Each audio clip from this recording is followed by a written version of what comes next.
Hello, lovelies.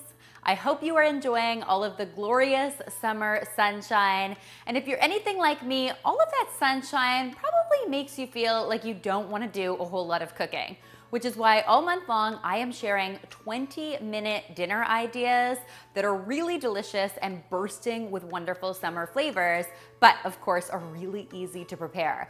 And today it is all about this absolutely incredible Bloody Mary inspired steak and tomato salad. How good does that sound?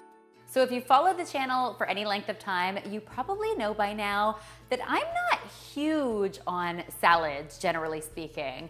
I'm more of a pasta, rice person, but I have to tell you, I make an exception for this incredible salad, and that's because it's got all of the yummy flavors of one of my favorite cocktails of all time, a Bloody Mary. Now, if you're not familiar with Bloody Marys, they're basically a tomato juice-based cocktail, and they've got all sorts of delicious flavor. So we're going to be infusing all of that amazing flavor into the dressing for this salad, and that's how we are going to make this really spectacular. Now, I am starting with a little bit of olive oil in my bowl, and to that, I'm going to be adding some red wine vinegar, one of my favorite vinegars because it's really nice and tart, great in savory dressings. To that, I'm also going to be adding some Worcestershire sauce. So if you're not familiar with Worcestershire sauce, it is incredible. It's got an amazing umami flavor and a ton of savoriness. I'm also going to be adding some horseradish to this. So horseradish is really classic in a Bloody Mary, but it also is really classic paired with things like steak. So it's going to work really beautifully. Next, I'm going to add just a hit of Dijon mustard to this. So I've got maybe a teaspoon or two. And then finally, I'm also going to be adding some celery seed. So you can find this in the spice aisle at your supermarket. And you know, if you've ever had a Bloody Mary, it comes served with a celery stalk, and it's got this awesome celery flavor. Celery seed is how we're going to achieve that. All right, so we're also going to hit this with some nice salt as well as some pepper. You wanna make sure this is really well seasoned. We're going to be pouring it all over some really gorgeous tomatoes, and the tomatoes can handle a lot of good seasoning. Now, like I said, today I am going to be topping this salad with steak, but if you wanted to do this with some grilled chicken or even some grilled shrimp, you definitely could. You could also leave the protein off entirely and keep this salad vegetarian. It's totally up to you. Now, to prepare my steak, I'm actually going to be cooking it in a grill pan just like this. And basically, I've got my grill pan heating up over really high heat. You wanna make sure that your grill is super hot. Now, traditionally, I would be doing this on the barbecue, but since I'm cooking inside today, a grill pan it is. You also want to make sure that your grill pan is well greased with a little bit of flavorless oil, like a canola or a vegetable work really well. Now, it's really important before you cook your steak to pat it dry with a paper towel. You want to get rid of as much surface moisture as you possibly can. Then I'm just going to season my steak liberally with some salt and some pepper. Now, typically I like to season my steak with just salt, but in this case, I want to create a nice peppery crust for my steak because it's going to be really complementary with that amazing Bloody Mary dressing. Okay, so our grill pan is nice and hot. It's time to get our steak on. And ooh, listen to that sizzle.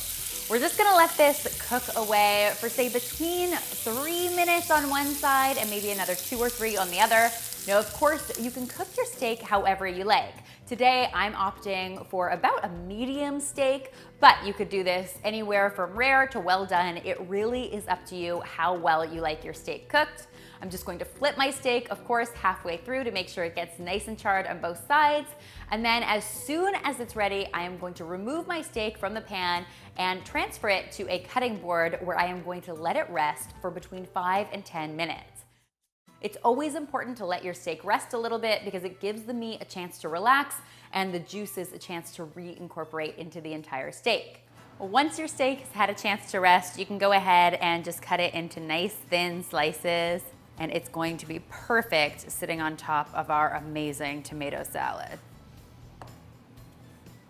And then the final step here, guys, is just bringing it all together. So I've got some nice greens on my plate. I've got a bit of spring mix here, as well as some green leaf lettuce, which I like because it's got a bit more crunch to it. And I'm just going to pile on some of my tomatoes. So I'm gonna start with some sliced tomatoes. And you know, this time of year, tomatoes are just so seasonal and delicious. Now, funny enough, I was actually born in the tomato capital of Canada, a little town called Leamington, Ontario. But believe it or not, I didn't actually eat tomatoes until I was 21. When I was a kid, I absolutely loathed tomatoes, and it took me years and years and years to teach myself how to love them, which of course now I do.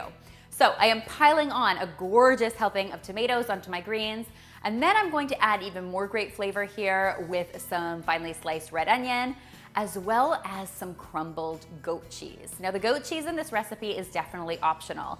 You could swap in some blue cheese if you wanted things to be a little stronger, or some feta if you wanted that saltiness but a little milder flavor. You've got lots of great options. You can even skip the cheese altogether if you want to.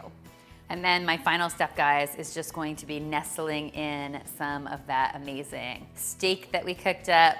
And there you go. We're going to dress it with that incredible Bloody Mary dressing, and this salad is ready for eating.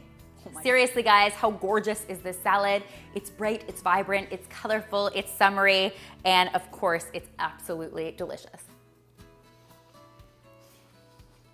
I hope you'll give this yumminess a try for yourselves, and if you do, be sure to tweet me, Instagram me, or Facebook me a photo, because you guys know how much I love seeing your kitchen creations.